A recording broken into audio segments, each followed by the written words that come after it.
أيها الناس قد أقبل إليكم شهر الله بالبركة والرحمة والمغفرة، شهر هو عند الله أفضل الشهور ولياليه أفضل الليالي وأيامه أفضل الأيام، دعيتم فيه إلى ضيافة الله وجعلتم من أهل كرامة الله، أنفاسكم فيه تسبيح، نومكم فيه عبادة۔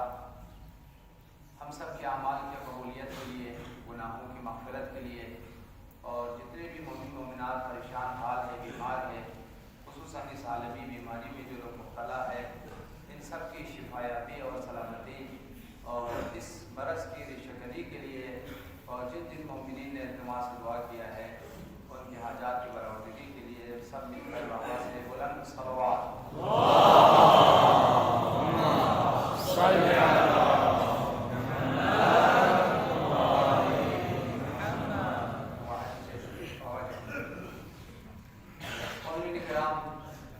یہ خدا کا شکر اور انتہائی پروردگار عالم کا قدردانی اور شکر کرنے کا مقام ہے۔ خدا نے ہمیں ایک مرتبہ پھر روزہ رکھنے کی، عبادت کرنے کی، توبہ کرنے کی اور استغفار کرنے کی اور اپنی آخرت کو اور اپنی عاقبت کو بنانے کی توفیق عطا کیا ہے۔ خدا جب کسی کو بخشنا چاہتا ہے، کسی کو نجات دینا چاہتا ہے تو اسے توبے کا توفیق عطا کرتا ہے، اعمال کی توفیق عطا کرتا ہے اور عمل کرنے کا فرصت اور مہلت عطا کرتا ہے۔ لہٰذا عزیزان گرامی، خدا نہایت مہربان ہے۔ خدا نہیں چاہتا اس کا کوئی بھی بندہ جہنم میں چلا جائے۔ خدا نے بندوں کی نجات کے لیے اور تمام بندوں دنیا میں بھی ان کے لیے ہدایت ہو، سعادت ہو، نجات ہو، اور آخرت میں بھی جو ابدی زندگی ہے، دائمی زندگی ہے، وہ دائمی زندگی انبیاء کے ساتھ، اولیاء کے ساتھ جنت میں گزرے، اس مقصد کے خاطر کہ بشر دنیا اور آخرت دونوں میں سعادت پائے۔ بہت ساری کوششیں کی ہے، اسباب اور وسائل کو فراہم کیا ہے۔ 1,24,000 انبیاء پر بھیجے ہیں تو بشر کی نجات کے لیے ہے۔ ایک ایک نبی نے محنت کی، زحمت کی اور اپنی قوم کو خدا کی عبادت اور بندگی کی دعوت کی۔ پوری زندگی انسان کو ہدایت، عبادت اور بندگی کی طرف دعوت دیتے ہوئے اپنی پاکیزہ زندگیوں کو گزاری۔ اسی طریقے سے بہت ساری کتابیں نازل کی گئی تاکہ انسان کے لیے ہدایت کا سامان ہو، سعادت کا راستہ نظر آئے اور نجات کا راستہ نظر آئے۔ اور آخری کتاب پروردگار عالم نے انسانیت کی نجات کے لیے جیسے صریحاً قرآن نے فرمایا ہے، شہر رمضان الذی انزل فیہ القرآن ھدی للناس وبینات من الھدی والفرقان۔ ہم نے قرآن کو نازل کیا اس مہینے میں تاکہ تمام انسان، مومنین کی بات نہیں، یہ ھدی للناس، تمام بشریت کے لیے کتاب باعث ہدایت ہے، باعث نجات ہے۔ من الھدی والفرقان، پھر حق و باطل کی تشخیص کے لیے، جائز و ناجائز کی تشخیص کے لیے، حلال و حرام کی تشخیص کے لیے، باطل اور حق کو پہچاننے کے لیے ہم نے قرآن کو نازل کیا ہے۔ اسی طریقے سے ائمہ طاہرین، صحابہ معصومین پوری زندگی امت کی نجات کے لیے، امت کی ہدایت کے لیے یہ کی بات دیگری کس قدر محنت کرتے رہے، زحمت کرتے رہے۔ ائمہ طاہرین کی روایات کو آپ دیکھیں، ہر روز ائمہ طاہرین امت کی نجات کے لیے کوشش کرتے رہے اور ہدایت کے اسباب اور وسائل کو بیان کرتے رہے۔ لہٰذا مومنین کرام، اصل جو ہم سب کی جو ذمہ داری ہے وہ یہ ہے کہ ہم ان فرصتوں سے، ان مہلتوں سے، ان ہدایتوں سے واقعاً انسان بنے، واقعاً ہدایت پائے۔ رمضان قرآن میں صریح لفظوں میں آیا ہے، رمضان اس مقصد کے لیے نہیں ہے کہ تمہیں زحمت دیا جائے، تمہیں روزے کے ذریعے سے تکلیف میں مبتلا کیا جائے، تمہیں بھوکا رکھا جائے، پیاسا رکھا جائے، اس مقصد کے لیے نہیں ہے۔ ہمارے بھوک سے خدا کو کوئی فائدہ نہیں پہنچتا، ہمارے پیاس سے خدا کو کوئی فائدہ نہیں پہنچتا۔ کیا مقصد ہے پھر رمضان کا؟ صریح قرآن پاک میں اعلان ہے، یرید اللہ بکم اليسر ولا یرید بکم العسر۔ خدا روزوں کے ذریعے سے تمہاری گناہوں کو بخشوانا چاہتا ہے، تمہارے لیے آسانیاں پیدا کرنا چاہتا ہے، تمہیں نجات دینا چاہتا ہے۔ رمضان ایک بہانہ ہے امت کی نجات کے لیے، امت کو جنت میں لے جانے کے لیے۔ لہذا ہمارے لیے خدا نے توبے کے دروازوں کو کھول دیا ہے، جنت کے دروازے کھول دیا ہے، مغفرت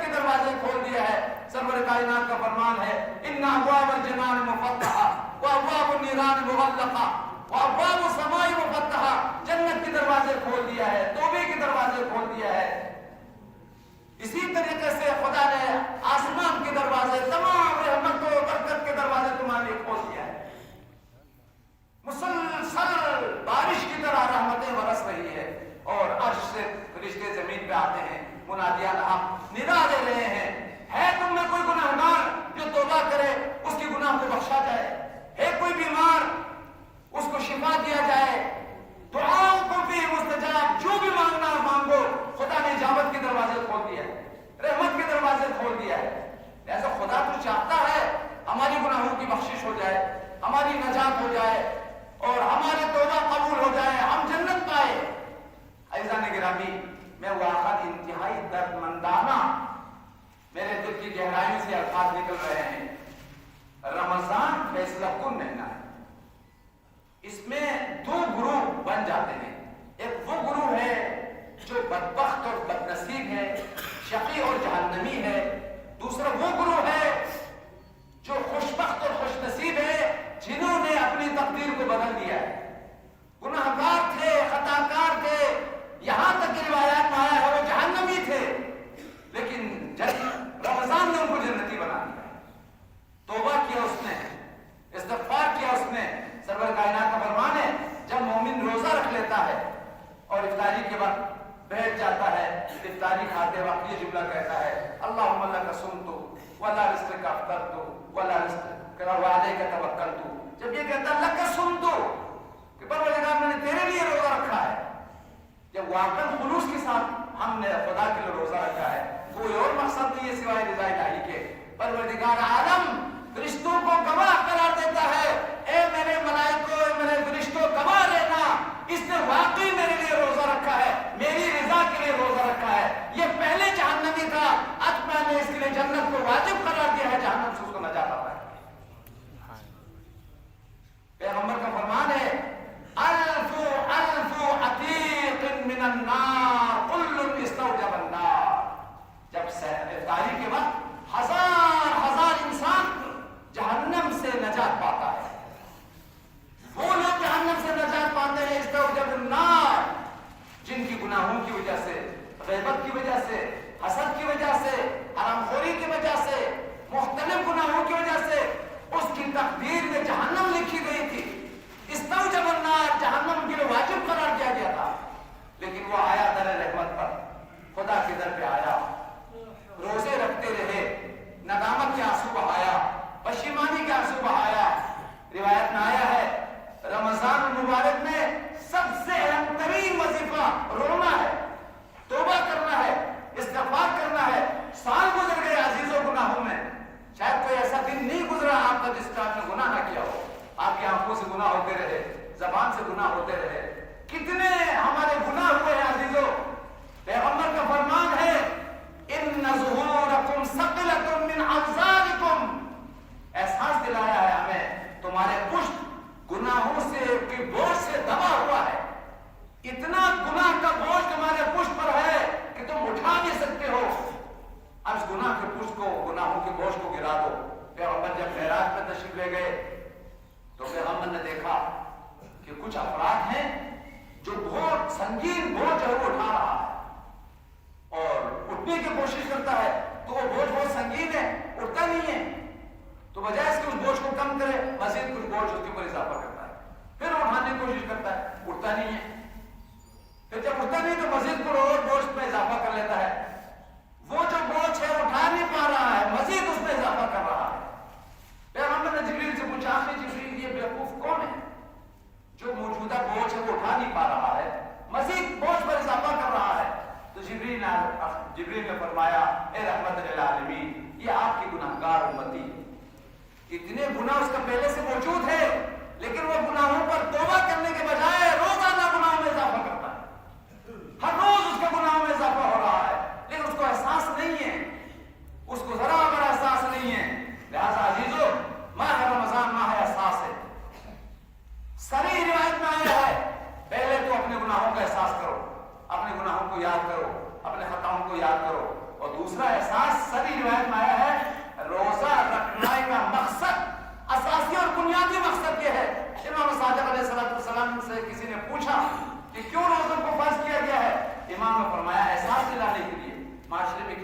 غریب ہے جو سال بھر ان کے پاس کھانے کے لیے چیزیں نہیں ہیں, ان کے لیے پینے کے لیے چیزیں نہیں ہیں, لیکن دنیا کے امیر, معاشرے کے مالدار, معاشرے کے ثروت مند جو چاہے کھا لیتا ہے. گوشت کی ضرورت تو گوشت کھا لیتا ہے, فروٹ کی ضرورت تو فروٹ کھا لیتا ہے. کتنے ایسے فقیر ہیں جو سال بھر ان کو گوشت کھانا نصیب نہیں ہے, کھانا نصیب نہیں ہے, بھوکے ہیں, پیاسے ہیں. مولا صادق کا فرمان ہے لیمس الغنی جوع الفقراء, تاکہ غنی بھوک کا احساس کرے. جب بھوکا رہے تو پتہ چلے بھوکے لوگوں پر کیا گزر رہا ہے, پیاسے لوگوں پر کیا گزر رہا ہے. لہذا معاشرے میں احساس دلانے کے لیے غریبوں کا, فقیروں کا, اور یہ یاد رکھا عزیزان گرامی, میں نے روایات میں مطالعہ کیا ہے, رمضان المبارک میں روزہ افضل عبادت ہے, قرآن افضل عبادت ہے, نماز افضل ترین عبادت ہے, لیکن روایت میں آیا ہے پیغمبر گرامی اسلام نے فرمایا سب سے افضل ترین عبادت بھوکے کو کھانا کھلانا, غریب کو لباس پہنانا ہے, پیاسے کو پانی پلانا ہے. حضرت سید الساجدین زین العابدین امام سجاد علیہ السلام کا فرمان ہے من اطعم فقیرا اطعمه اللہ من طعام الجنہ ومن کسا عرا کسا اللہ من کسوة الجنہ ومن اشبع جائعا سقاه اللہ من رحیق المختوم. امام سجاد نے فرمایا اگر کوئی شخص کسی غریب کی درد کو احساس کرتے, اس کا کپڑا پھٹا ہوا ہے, اس کے پاس پہننے کے لیے لباس نہیں ہے, اگر کسی غریب کو اگر لباس پہنائے گا اللہ تعالیٰ اس کو جنت کا لباس عطا کرے گا. جتنے بھی لوگ ہیں جو غریبوں کا احساس کرتے ہیں, آپ نئے نئے لباس پہنے ہوئے, وہ سر عید کے دن عزیزاں آپ دیکھتے ہیں کہ اچھا لباس, بہترین لباس پہنے ہوئے, لیکن ایسے فقیر ہمارے معاشرے میں ہزاروں ہیں جن کے پاس عید کے لیے کپڑے نہیں ہیں, ان کے بچوں کے لیے نہیں ہیں. تو کون سا کمال ہو گیا, آپ نے 4 جوڑے بنا دیا, آپ نے خوبصورت لباس پہن لیا, خدا خوش ہو گیا, آپ نے اچھا لباس پہن لیا. خدا اس وقت خوش ہوتا ہے آپ کو جنت کا لباس عطا کرتا ہے, آپ کے دل میں احساس آ گیا ہے, آپ نے غریب کے لیے لباس پہنا دیا, تو خدا آپ کا قرض نہیں رکھتا ہے. تم نے میرے بندے کو لباس پہنایا پھٹنے والا, میں تمہارے لیے قیمتی لباس جنت کے لباس عطا کرتا ہوں. لہٰذا آپ نے جنت کا لباس پہننا ہے تو غریبوں کا احساس کرے. اس کے بعد فرمایا جو کسی غریب کو کھانا کھلاتا ہے, امام سجاد کا فرمان ہے اطعمہ اللہ من طعام الجنہ, جو کسی بھی غریب کے لیے ماہ رمضان میں افطاری کا انتظام کرے.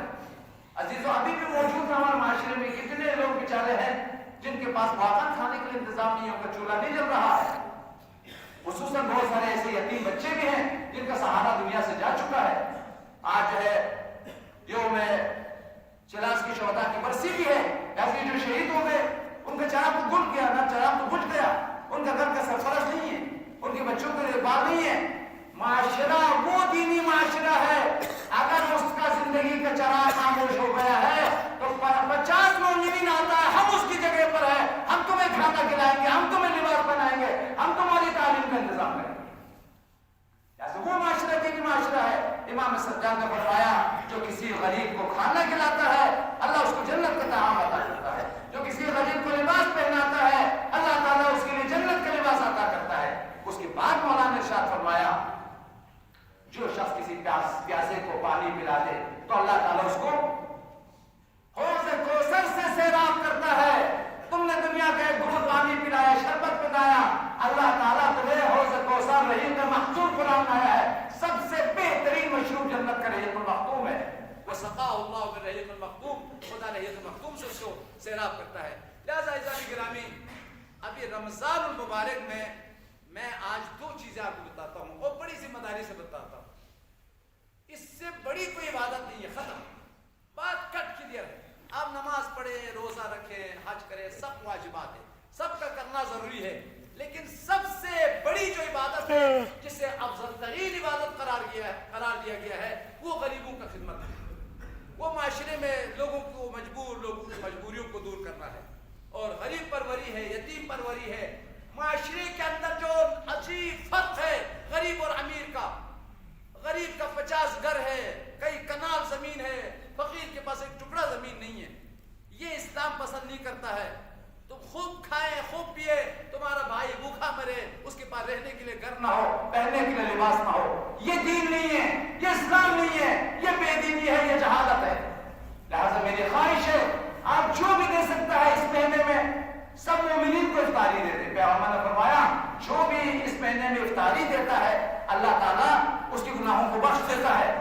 مغفرت لما مضى من ذنوبی، افطاری کھلانا گناہوں کی مغفرت کا سبب ہے. اللہ تمام گناہوں کو بخش دیتا ہے. لیکن سب سے زیادہ ثواب افطاری میں ان کو افطاری کھلانا ہے جن کا افطاری کھلانے والا نہیں ہے، جن کو دیکھنے والا نہیں ہے.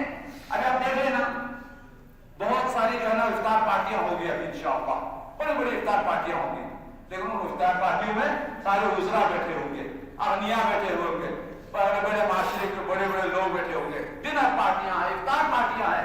خدا کی قسم ہزاروں افطار پارٹیوں میں کوئی فقیر نظر نہیں آئے گا. یہ سارا امیروں کے درمیان یہ کپڑا پھٹا ہوا کیوں آ گیا؟ اس کو تو نکال کے پھینک دے گا. بولے گا اس کا تو کورونا ہے، اس کے ساتھ کو چھوڑ دو، اس کے کپڑا ہی پھٹا ہوا ہے، اس کو کورونا لگا ہوا ہے. لہٰذا وہ معاشرہ اسلامی معاشرہ ہے جس میں غریبوں پر توجہ ہے، یتیموں پر توجہ ہے. لہٰذا عزیزان گرامی میری خواہش ہے اگر واقعاً آپ کوئی بڑی عبادت کرنا چاہتے ہو اس رمضان میں آپ زیادہ فقیروں کو توجہ دو، زیادہ غریبوں کو توجہ دو اور معاشرے کو لانے کی کوشش کرو. اپنے طرح دوسروں کو بھی بے نیاز کرنے کی کوشش کرو، دوسروں کو بھی امیر بنانے کی کوشش کرو. ایسا بنایا تو یقیناً خدا آپ کو دنیا میں بھی دولت عطا کرے گا، آخرت میں بھی جنت عطا کرے گا. جیسے ایک اہم ترین عبادت میں بہت خلاصہ کر کے جا رہا ہوں، میرے سر میں بہت شدید درد ہو رہا ہے. ایک غریبوں کی مدد کرنا، معاشرے کے اندر افطاری کھلانا مومنین کو، غریبوں کو خاص طور پر. دوسری بڑی عبادت انشاءاللہ اللہ نے مجھے توفیق دی تو میں اس کو تفصیل کے ساتھ بیان کروں گا. یہ بات بھی بہت اہم بات ہے مومنین کرام. آپ نماز پڑھیں، روزے بھی رکھیں، قرآن کی تلاوت بھی کریں، یہ ساری عبادتیں برباد ہو جائیں گی. قرآن میں آیا ہے فَجَعَلْنَاهُ هَبَاءً مَنْثُورًا، غبار کی طرح ہواؤں میں بکھر گیا. نہیں بچے گی آپ کی عبادت. یہ آپ کا رمضان کا روزہ جو ہے کو فائدہ نہیں دے گا، یہ نمازیں، یہ جمعے، یہ ساری جماعتیں فائدہ نہیں دیں گی. میں آپ کو بڑی تحقیق کے ساتھ عرض کر رہا ہوں، خدا کی قسم ذرا سے میری بات غلط پڑے گا نا خدا کی لعنت کے ساتھ ساتھ روزہ بھی باطل ہوگا. میں آپ سے پوچھ رہا ہوں، آج خانقاہ میں ایک سوال کرتا ہوں. سارے الحمدللہ ہمارے پاس بزرگ علماء بیٹھے ہیں، خصوصاً ہمارے ان کے جیت عالم دین حجت الاسلام المسلمین شیخ مشتاق حکیمی صاحب اور آغا صاحب ہمارے برادر عزیز جناب شرافت صاحب، الحمدللہ علماء کی محفل ہے. لہٰذا میں علماء سے نہیں پوچھ رہا ہوں، آپ لوگوں سے تھوڑا توجہ کر کے بتانا. میں آپ سے پوچھتا ہوں دین مقدس اسلام میں اگر کوئی افضل ترین عمل بجا لانا چاہتا ہے، اگر وہ عمل بجا لایا تو پروردگار عالم نہ تنہا اس کو صرف جنتی بنا لیتا ہے بلکہ جنت کا انتخاب کا حق خود اس کو عطا کرتا ہے. بتا تو کون سی جنت چاہتا ہے؟ جنت العدن چاہتے ہو، جنت المأوا چاہتے ہو، جنت الخلد چاہتے ہو، جنت الفردوس چاہتے ہو، جنات عدن میں رہنا چاہتے ہو؟ 8 جنتیں ہیں. معصوم کا فرمان ہے فتحت له ابواب الجنان الثمانیہ، جنت کے 8 دروازے کھول دیا جاتا ہے. اور وہ سب سے افضل ترین عبادت ہے. وہ کون سی عبادت ہے؟ آج میرا سوال یہ ہے ہم رمضان میں کیا کریں؟ سب سے افضل ترین عمل جس سے ہمارے جنت کے دروازے کھل جاتے ہیں اور خدا کی رضا یقینی ہے، معصومین کی شفاعت بھی یقینی ہے. نہ تنہا جنت بلکہ جنت میں انتخاب ہماری ہے، ہم جس جنت میں جانا چاہیں. وہ کون سا عمل ہے ایھا المؤمنون جس پر ہمیں بہت زیادہ توجہ دینا چاہیے، فوکس کرنا چاہیے؟ یہ تو کبھی بھی اس کو تو ضرور بجا رہا ہے. وہ کون سا عمل ہے؟ قبلہ جان صاحب جو ہمارے خانقاہ کی جان ہے، ہمارے قوم کی جان ہے، ملت کی جان ہے، الحمدللہ ان کی زحمت اور محنت سے ہمارے بزرگان اور روایتین کی بہترین تعاون اور بہترین زحمت کی وجہ سے آغا صاحب کی سرپرستی، آپ تمام مومنین کی تعاون کی وجہ سے مجھے بڑی خوشی ہوئی. دیکھا کہ ہمارا طہارت کا بہترین سسٹم بحال ہو گیا ہے. ابھی میں وزٹ کر کے آیا، فخر ہے ہمارے لیے. باہر سے لوگ آئیں گے دیکھیں گے یار بڑا معیاری قوم ہے، بہت تہذیب والا قوم ہے. اندر جائے تو گندگی ہو، اندر جائے تو بدبو ہو، تو دوسری قوم کا یہ کیسی قوم ہے یار، یہ کیسے مومنین ہے؟ لہٰذا آپ اپنی عزت اور آبرو کو دوسروں کے سامنے بلند رکھیں. آج کل تو دنیا سے بڑے بڑے لوگ آ رہے ہیں، مہمان آ رہے ہیں، بڑے بڑے ٹورسٹ سیاح آ رہے ہیں. کل کو اگر بڑے بڑے مومنین آئے تو یہ خانقاہ دیکھ کر خوش ہو جائے، ہماری طہارت اور ہمارا سسٹم دیکھ کر دعا کرے. اسی لیے برادران عزیز مومنین کرام، میں نے واللہ میرے لالچ کی وجہ سے میں نے نہیں کہا تھا، میں انتہائی درد کی وجہ سے کہا تھا آپ کی طہارت کا سسٹم ضعیف ہے، بہت گناہ ہے. وضو کے لیے رش لگا ہوا ہے، لیٹرین کے لیے رش لگا ہوا ہے. نمازی جب آتے ہیں خانقاہ میں نماز پڑھنے کے لیے، پڑھنے کی جگہ نہیں ہے، وہاں پہ چلا جاتا ہے.